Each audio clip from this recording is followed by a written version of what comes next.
de ce côté-ci et de ce côté-là. Une seule personne a le droit de parole maintenant et je reconnais le député de Jacques-Cartier. Nous vous écoutons. En pleine mission économique en Allemagne, le premier ministre déclarait vouloir accélérer les projets miniers pour faire du Québec une chef de file dans les minéraux critiques. Pendant ce temps, ici, sur le terrain au Québec, c'est tout le contraire qui se passe. La réforme minière de la CAQiste adoptée à toute vitesse l'automne dernier est brouillon, improvisée et unanimement dénoncée. L'Association minière du Québec, l'Association de l'exploration minière, la Chambre de commerce de Val-d'Or, Eldorado Gold, plusieurs maires, tout affirmant que la loi crée l'imprévisibilité et freine les investissements. S'il y a quelqu'un qui empêche le développement minier au Québec, c'est ce gouvernement caquiste. Alors, entre les belles promesses du Premier ministre et les réalités sur le terrain, j'ai une question, Madame la Présidente, très simple pour le ministre. Est-ce qu'elle peut expliquer les propres contradictions de son gouvernement sur la question du développement des minéraux stratégiques? La réponse de la ministre des Ressources naturelles et des Forêts. Merci, Madame la Présidente. Effectivement, on a des opportunités qu'on veut saisir et qu'on saisit au Québec concernant les minéraux critiques et stratégiques, puis le secteur minier en particulier. Pour l'ensemble des régions du Québec, on a la chance, Madame la Présidente, d'avoir 80 de plusieurs minéraux critiques et stratégiques. Les réserves du Canada sont ici au Québec.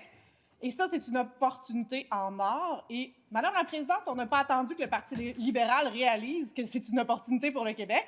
On a modernisé la loi sur les mines parce qu'on veut que les projets miniers voient le jour au Québec, puis on veut le faire rapidement. Alors oui, on a modernisé la loi à l'automne dernier pour offrir plus de prévisibilité, plus de transparence pour les communautés d'accueil, parce que c'est important.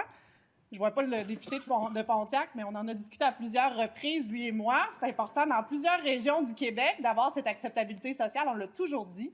Et c'est pour ça qu'on a modernisé la loi, mais c'est aussi pour avoir plus d'efficacité, plus de meilleure coordination. Et d'ailleurs, je suis en action avec les groupes des associations minières, les différentes parties prenantes, pour accélérer les projets, mais le faire, Madame la Présidente, sans tourner les coins ronds.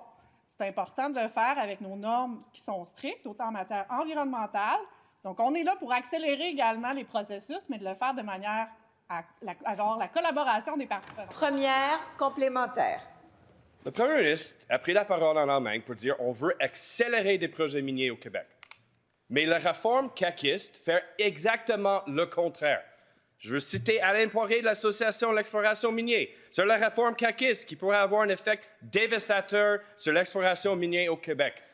Alors, j'ai une question, Madame la Présidente, encore pour le ministre. Est-ce qu'elle peut nous dire quel article dans sa réforme brouillon permet d'accélérer des projets miniers? La réponse de la ministre. Madame la Présidente, je suis surprise parce que je rencontre dans les prochaines semaines le partenaire de l'Association de l'exploration minière qui sont emballés de travailler avec nous pour améliorer les processus. Et ils sont d'accord avec nous, Madame la Présidente, pour le faire, tout en respectant nos exigences qui font la force du Québec, c'est-à-dire nos exigences environnementales qui font la fierté. On est encore au Québec, la province canadienne avec le meilleur rendement pour l'efficacité de nos processus. Mais, Madame la Présidente, on veut y aller quand même à accélérer ces processus-là. Monsieur le Premier ministre l'a mentionné, on va travailler avec les partenaires de l'Association de l'exploration minière. L'Association minière, pour faire les choses dans l'ordre, le faire avec eux. Puis il y a eu des amendements qui ont été apportés au projet de loi qui ont permis d'accélérer des processus, de rassurer les parties prenantes également pour que le développement minier... Deuxième complémentaire.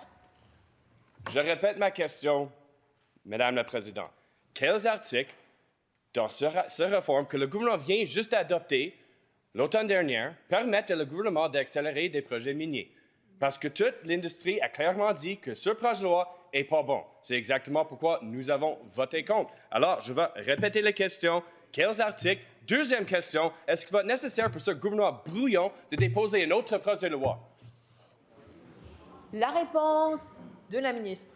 Madame la Présidente, encore une fois, on n'a pas attendu que le Parti libéral comprenne l'importance que ça a, le développement minier. Mon prédécesseur, d'ailleurs, avait déjà accéléré les processus avec un bureau de coordination des projets qui a permis de réduire de 40 les processus d'obtention des permis au Québec, Madame la Présidente. Les projets miniers, on les regarde un à un. Il y a 28 projets miniers au Québec et même plus maintenant là, qui s'ajoutent. C'est des opportunités incroyables. Il y en a qui ont déjà leur permis, qui ne font pas l'ouverture parce qu'il y a plusieurs autres enjeux qui peuvent amener des difficultés à l'ouverture d'une mine, mais on les accompagne un à un. C'est une volonté claire de notre gouvernement d'accélérer et on va continuer de travailler en ce sens-là avec les parties prenantes. C'est important pour nous, puis on le fait de manière correcte, Madame la Présidente.